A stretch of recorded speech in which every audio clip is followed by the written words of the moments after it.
We have a remarkable panel for you today talking about AI and ethics and big tech's big responsibility.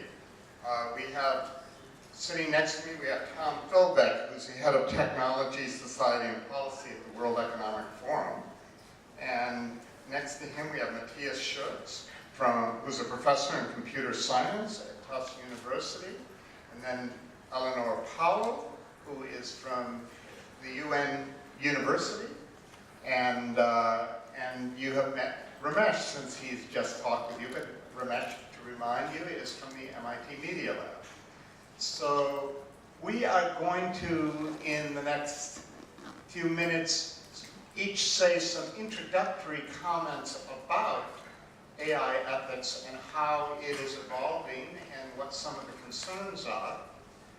The fascinating thing I've been finding as I travel around, everyone sort of knows there are AI ethical issues.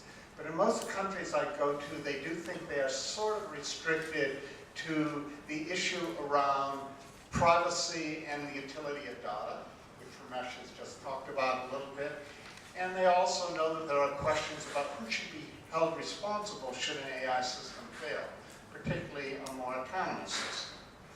Other questions that are in the popular mind are lethal autonomous weapons, cybersecurity, the future of employment, which I think is going to be covered in one of the later panels, and the existential risks that might arise when you talk about speculative future forms of artificial intelligence. So we're going to stay explicitly away from the futuristic questions, and we're also going to stay away from the future of work, since that is going to be discussed again later today. But I think what most people fail to realize is the absolute breadth of ethical concerns that come up when we talk about the deployment of AI systems. If you think about the fact that AI is now being integrated into nearly every sector and facet of modern life, you can appreciate that it touches upon a vast array of issues that come up in everything from medical ethics to engineering ethics. So we will touch upon a bit of that. We've had issues that have been relatively recent that are AI specific, such as algorithmic bias and algorithmic transparency. We have special issues around the social responsibility of corporations within the AI field. The good news is that whereby a decade ago there may have only been a couple dozen people worldwide talking about these issues, suddenly we have a robust ecosystem in AI ethics and AI safety, with truly hundreds of people weighing in, most of them with specialized knowledge and focusing on particular ethical or policy considerations. But today, luckily, what we do have is we have people who have been in this field long enough and who are transdisciplinary enough in their own applications that they have been thinking broadly about the concerns that arise in AI ethics. So let me start by turning to, well, we had a different order in the way they have seated us here, and the way they put it in the schedule. So let me turn to the schedule, and we're going to start with Eleonore. Thank you so much. It's an extreme pleasure to be part of this panel, and such a good company. So I wanted to start with a short story. Last year, doctors used deep learning to target and delete a mutation in the stem cells of a young boy to replace 80% of his skin and cure him from a terrible, lethal skin disease. And he's now playing soccer. And indeed, applying deep learning to our genome could help scientists identify the function of specific biomarkers and learn how to use genome editing to optimize our biology. So this is what I call the Internet of Bodies, or the Internet of Genomes. And in the future, you have to understand that the entire history of you will exist within a vast array of connected databases of faces, genomes, emotions, and thoughts. You have a personal algorithmic avatar, a representation of your digital data, that may be the next medical game changer, or a target for hackers, governments, and private companies. And this is why I also talk about biocontrol and atomized responsibility. Atomized responsibility. So nothing will live or dies, nothing will live or die without being monitored. And these are essentially the subliminal messages I want to leave you with today. So my remarks focus on AI as a new form of tech convergence, which is too powerful for humankind to refuse, and in particular for the large tech platforms that have the computing power to aggregate and commodify, control our biological data. So if you look at Google, DeepMind, Amazon, Baidu, Tencent, Alibaba, most of them are starting to invade a new domain, our biology, the data that make our physiology, our behaviors, our genomes, and in the future, our brains. And the convergence of AI and biology will deeply impact how we live, what kind of afflictions we suffer from, our place in the, our view of our place in the biological continuum. Yet this convergence is also inherently dual use, and so a strategic advantage in a nation's security arsenal. And most of those large tech platforms that commodify our biological and genomics data are functioning in a permissionless innovation model. They do not have a cybersecurity architecture that has been tested for the complexity and the sensitivity of those kind of data. And so responsibility is also increasingly atomized. It's being distributed between designers, policymakers, developers, and potentially hackers. And in the near future, some of these tech platforms will increasingly be harnessed by nations to monetize and potentially weaponize ever more biointelligence. And we need to keep that in mind. So we face a changing security paradigm which produces new forms of risk and pervasive ethical concern. The first challenge is about new forms of precision surveillance, increasingly enabling the rise of digital dictatorships. So AI systems equipped with biosensors and facial recognition already analyze our biometrics, vital signs, emotions, and behaviors. But more than ever, AI systems will watch us. We'll go from the predictive power of one algorithm to the next. And we may give up to AI systems unique access to our bodies, our genomes and minds, and create new forms for bio and social control. So increasingly, AI will be used to map and measure our biological functions, aiming to predict how long we live and how we get treated. Biosensors, some in your personal devices, can already predict susceptibility to diabetes, eye disease, Parkinson's, and various types of cancers, one day influencing your life insurance premium. So I call this set of networks the Internet of Bodies, and you could call it pervasive, genetic, and algorithmic surveillance. So these new forms of control will drastically impact, for example, how the UN can monitor and prevent violations against human rights. Another challenge is about global dynamics of predation or cyber colonization.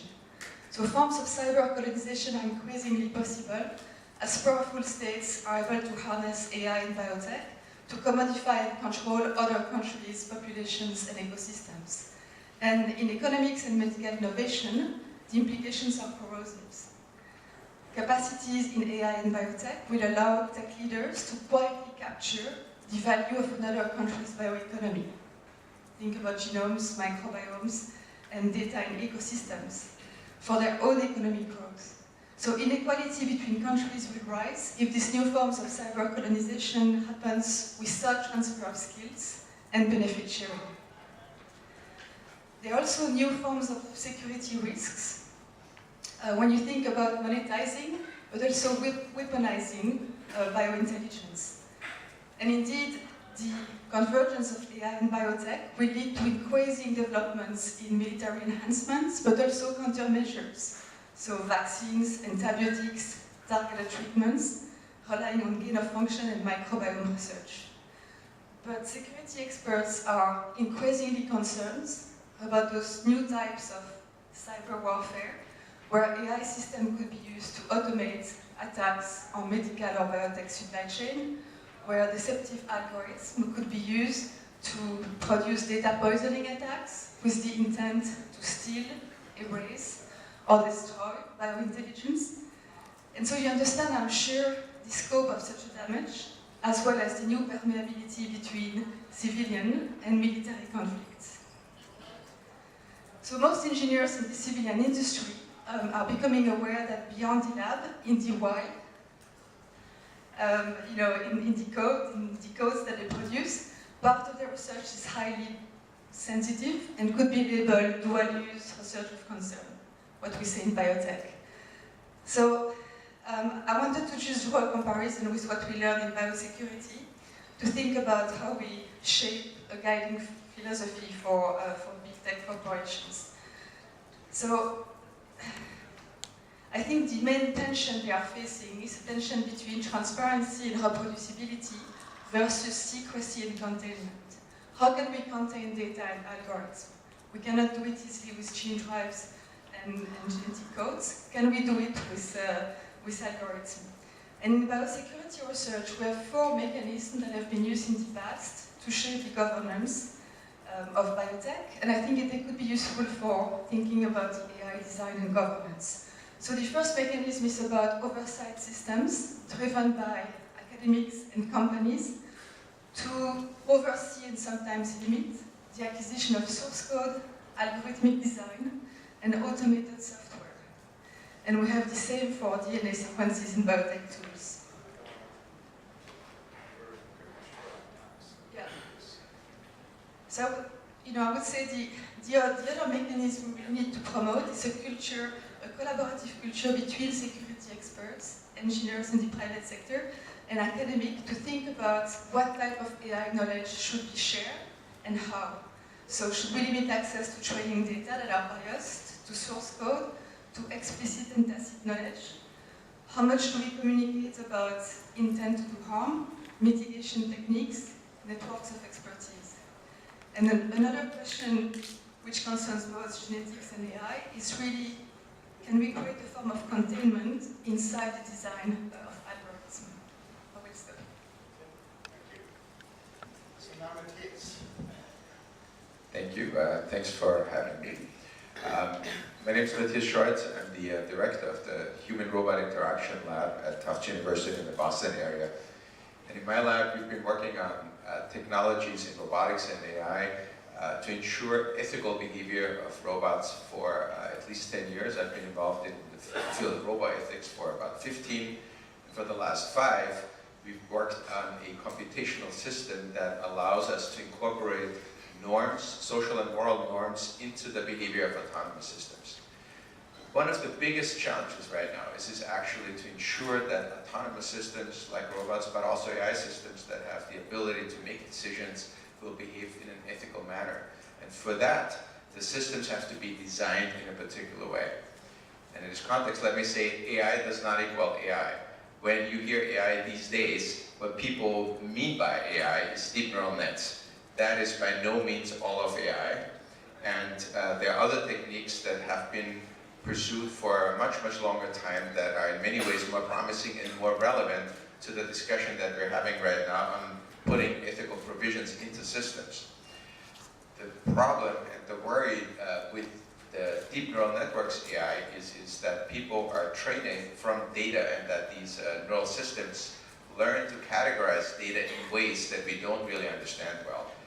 The results may seem to be human-like, the categories seem to be human-like, but in fact, oftentimes they're not. Moreover, these networks might give you an answer and you don't know why you got the answer, and they're not really able to explain why they arrived at a particular solution.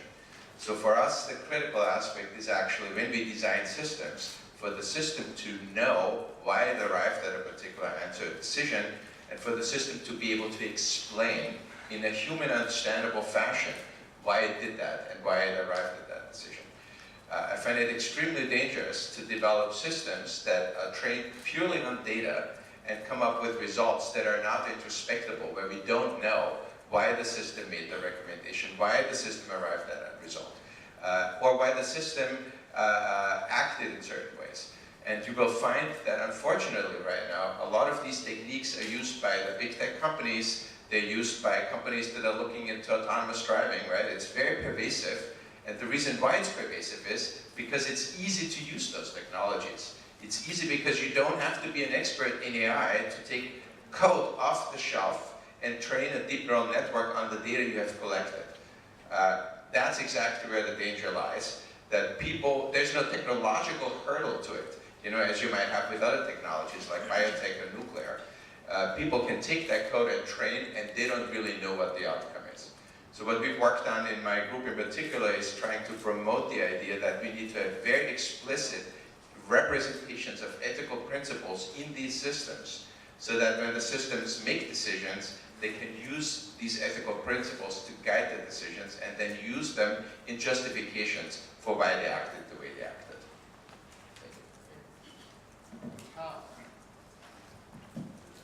I'll do that as well. Thank you.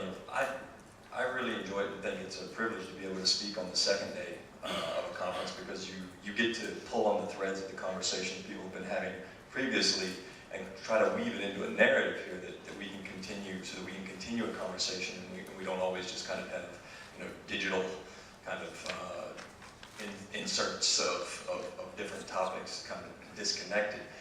One of the things that I really enjoyed about last night was we talked about a variety of issues. We talked about AI, but by AI we meant many different things, whether it was machine learning or deep neural networks, right, or some of the older traditional technologies. We also talked about data policy, we talked about values, we talked about the underlying and enabling technologies, which allow us to realize AI in different ways, and we talked about convergence, right, these principles and the tensions between the attributes of AI, which is that, you know, we want to use it to personalize things and get specialized information, but at the same time it only works at scale and only if it disrupts us by kind of throwing us into a big lump and is able to segment us into particular types of groups in its own way of framing.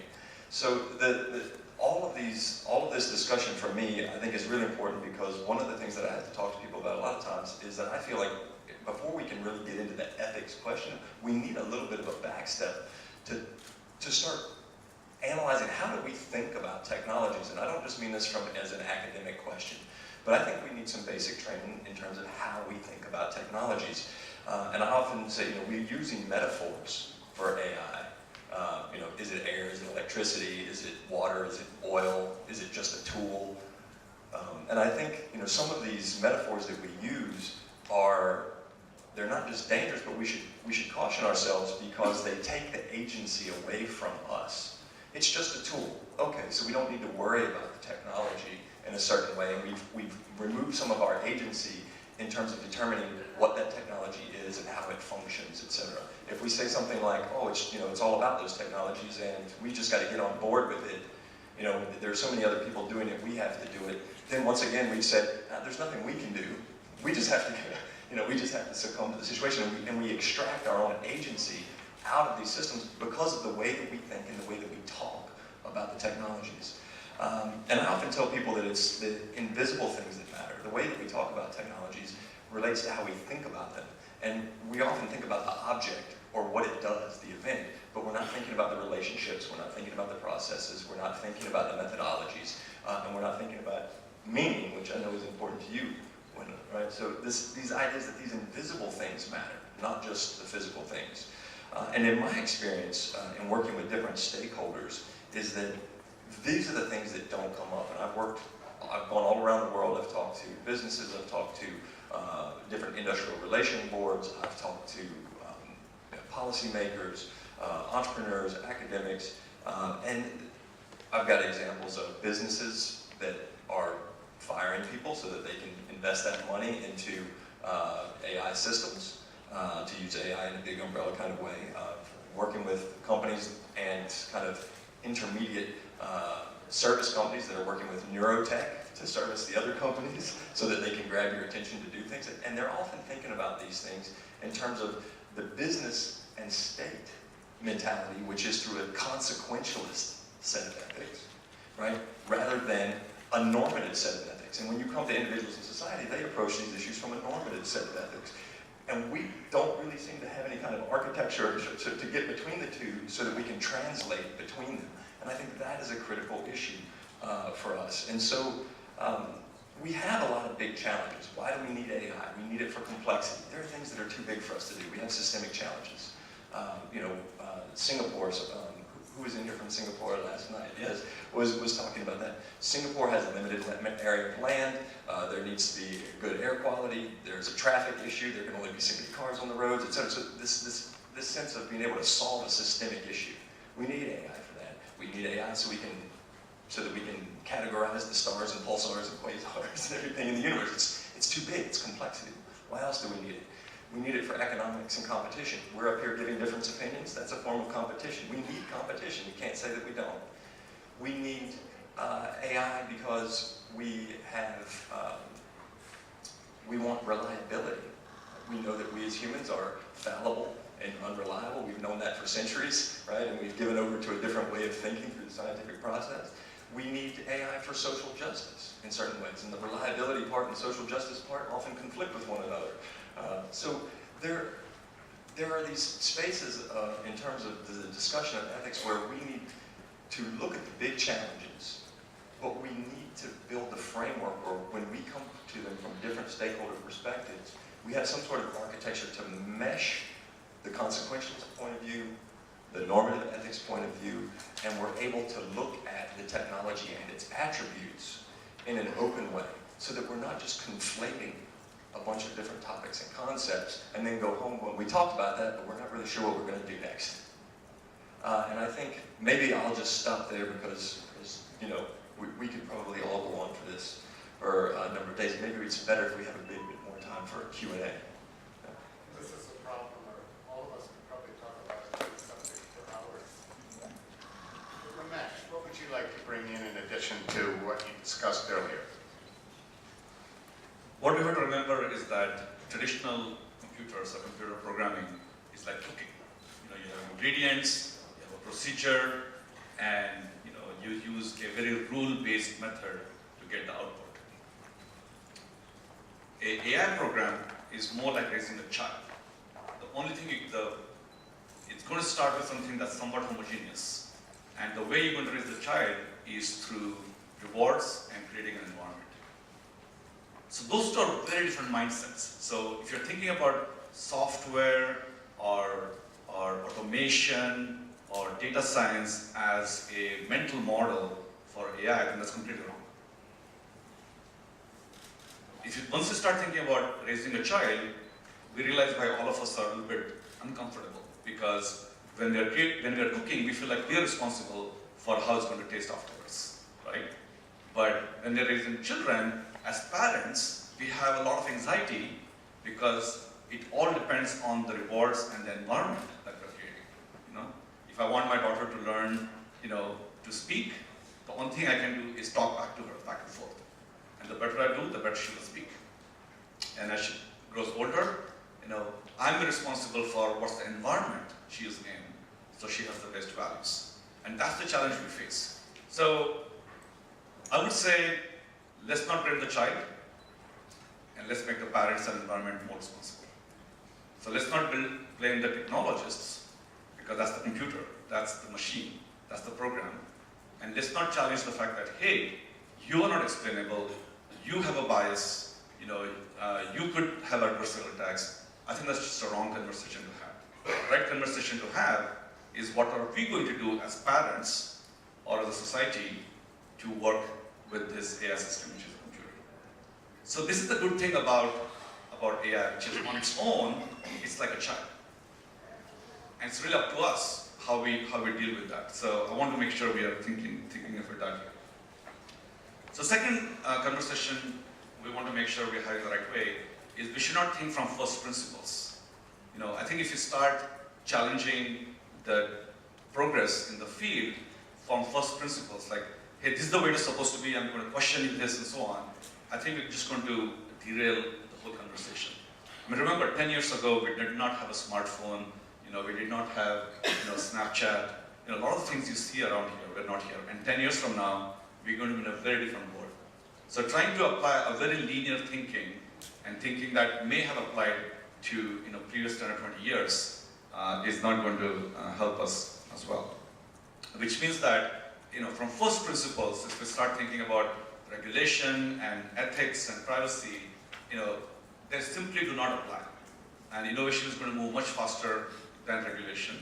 And we have to focus on how are we going to innovate so that the regulation is what we care about in terms of equity and ethics and so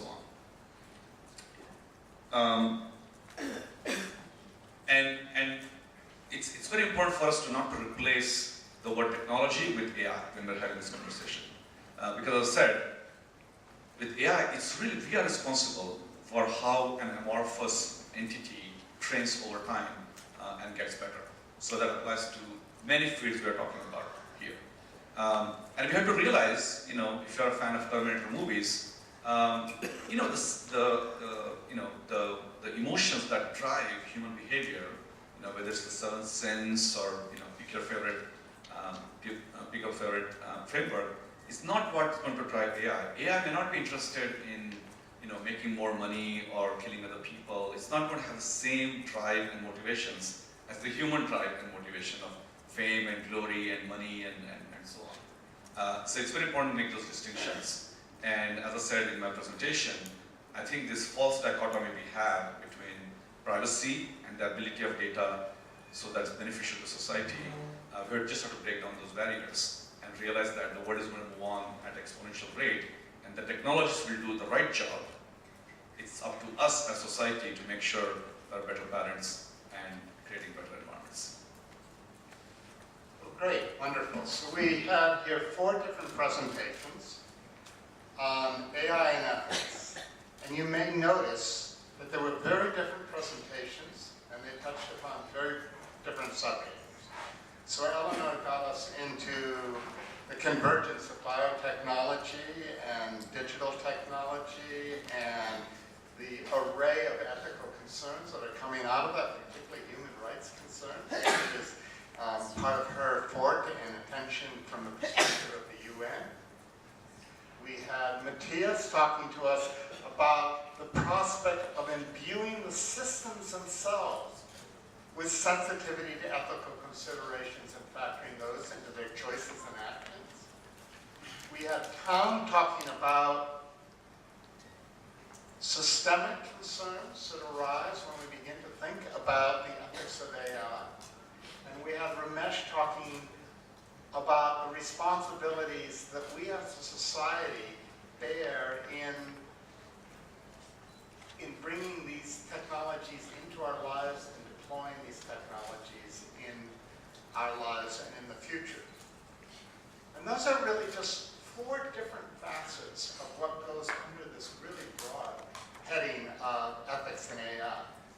And I suspect many of you have very different subjects that concern you, or perhaps these presentations set off some of your concerns.